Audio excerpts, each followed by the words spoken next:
Y Rhagamcan llif arian yw un o'r datganiadau ariannol pwysicaf yn eich busnes. Mae'n dangos faint o arian sy'n dod i mewn i'r busnes a faint sy'n mynd allan bob mis. Mae'n siŵr eich bod chi'n sylweddoli bod arian parod yn bwysig iawn. Mae'n debyg i'r olew mewn car, heb olew, wnaeth y car ddim symud. Mae'r un peth yn wir am eich busnes. Heb arian parod, bydd popeth yn dod i stop.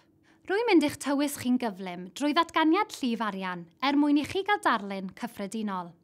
Efallai byddai'n haws i chi lawrlwytho cip ar y Rhagamcan llif arian a mynd drwyddo fe gyda fi. Y peth cyntaf y mae angen i ni dynnu sylw ato fe yw bod Rhagamcan llif arian fel rheol ar gyfer cyfnod 12 mis.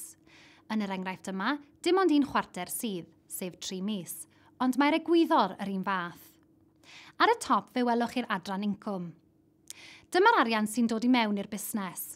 Mae'r rhan fwyaf o'r incwm yn dod o'r gwrthiannau. Fe ddylai hyn gynnwys treth o'r werth os ydych chi wedi cofrestru.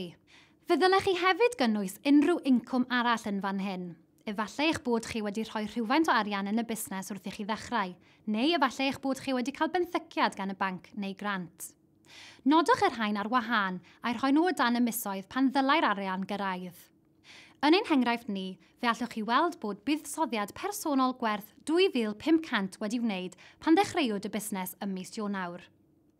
Yr adran nesaf yn y llif arian yw'r costau. Dyma'r arian sy'n mynd allan o'r busnes. Fe allwch chi weld rhestr o wahanol bethau fan hyn. Cyflogau a thyniadau. Dyma'r arian y byddwch chi'n ei dynnu o'i busnes at eich defnydd chi'ch hun. Rhent, y cyfrifiadur, trydan a'r ffôn. Byddwch chi'n talu bob mis am y rhan fwyaf o'r rhain, ond mae'r bil trydan yn cael ei dalu bob chwarter o flaen llaw, felly dim ond y mis Ionawr, mae hwnnw'n ymddangos.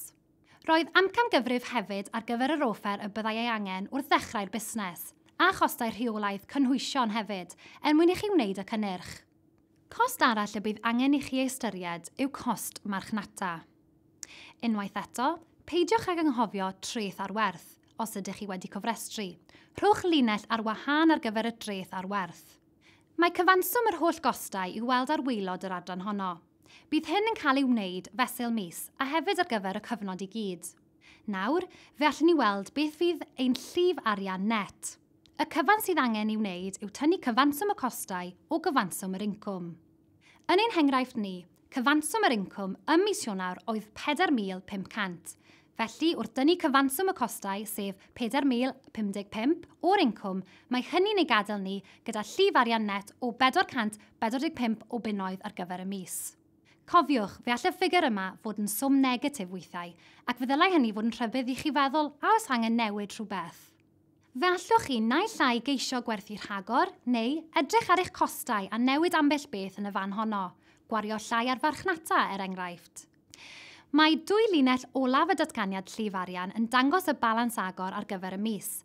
Dyma faint sydd ar gael gennych chi ar ddechrau'r mis. Ar balans cau, yr arian sydd ar gael gennych chi ar ddiwedd y mis yna. Yn ein henghraifft ni, y balans cau yn mis Ionawr yw 445 o bunnoedd. Hwn wedyn fydd y balans agor ar gyfer mis Chwefror.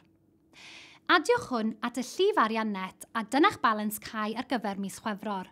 Mae hynny'n 445 a 280, sef 725 o bunnoedd. Mae balans cau negatif yn golygu bod angen arian ychwanegol ar y busnes. Gobeithio bod y wybdaeth yna'n ddigon i ddangos i chi pa mor ddefnyddiol yw'r datganiad llif arian mwyn rheoli'ch busnes. Mae'r modiwl yma'n cynnwys llawer mwy o fanylion a thremplet hefyd, mwyn i chi greu datganiad llif arian i'ch busnes. Felly, beth am rhoi cynnig arni?